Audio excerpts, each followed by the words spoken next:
देखिए, हम लोग पढ़ने जा रहे हैं व्यंजन संधि को। और व्यंजन संधि को जब हम लोग पढ़ेंगे तो व्यंजन संधि, आज तक हम लोगों ने स्वर संधि के बारे में तो पढ़ा, अभी इस वीडियो में हम लोग व्यंजन संधि के बारे में जानेंगे।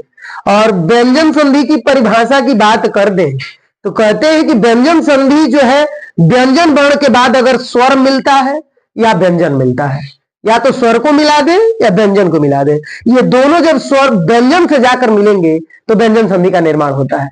इनके मिलने से जो भी परिवर्तन होगा, जो विकार आएगा, उसी विकार को, उसी परिवर्तन को ही हम व्यंजन संधि कहते हैं। अब नंबर आता है कि व्यंजन संधि की परिभाषा तो हो गई कि व्यंजन वर्ण के साथ अगर स्वर या व्यंजन को मिलाने पर जो परिवर्तन होता है या विकार होता है, उसको व्यंजन संधि कहते हैं।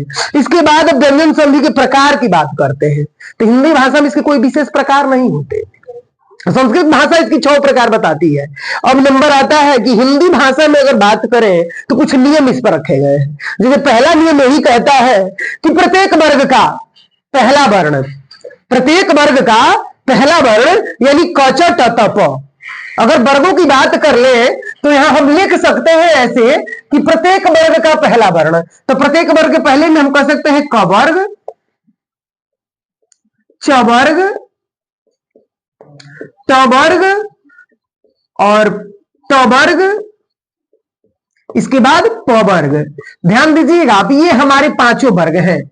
इन वर्गों का पहला वर्ण क च ट त प के बाद, इनके ठीक बाद में जब जोड़ने की बात आए तो इनसे जुड़ने वाला कंडीशन क्या होगा? तो ये अपने ही वर्ग के तीसरे वर्ण होंगे या चौथे वर्ण। यहां लिखा गया तीसरा या चौथा आए तो, या कह सकते हैं कि ये दोनों, मतलब तीसरा आ जाए चाहे चौथा आ जाए। इसके बाद भी कह सकते हैं इसी क्रम में, अगर ये नहीं आ रहे हैं तो इनके स्थान पर य र ल व आ जाए, या कह सकते हैं कि कोई स्वर आ जाए, कोई भी स्वर हो सकता है आए तो। क च ट त प जो है ये परिवर्तित होते हैं मिलने के बाद गजड़ दब में।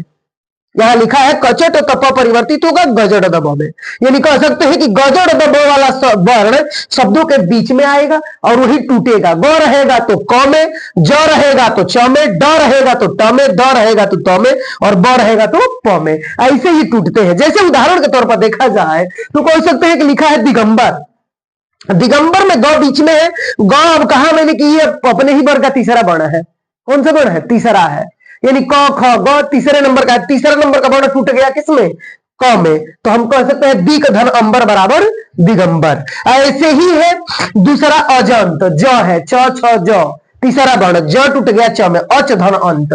इसके बाद ऐसे ही है सडानन, तो कह सकते हैं कि ट ठ ड करे ड, तो ड लगा है तो सट धन आनंद, ये क्या हो गया? सट धन आनंद। तो ऐसे हो गए सडानन। इसी प्रकार से हम कह सकते हैं कि जगदम्बा, तो द जो है परिवर्तित हो गया है, तो जगदम्बा जो है द को परिवर्तित किए हैं त में। देखिए द पद बदला है त में, तो जगत धन अंबा बराबर जगदम्बा। ऐसे ही अबज, तो अपधन ज बराबर क्या हो जाएगा? अबज। इस तरीके से ये नियम कंप्लीट होता है और हम कह सकते हैं कि अब इसके आगे वाले नियमों को अगले वीडियो में। धन्यवाद।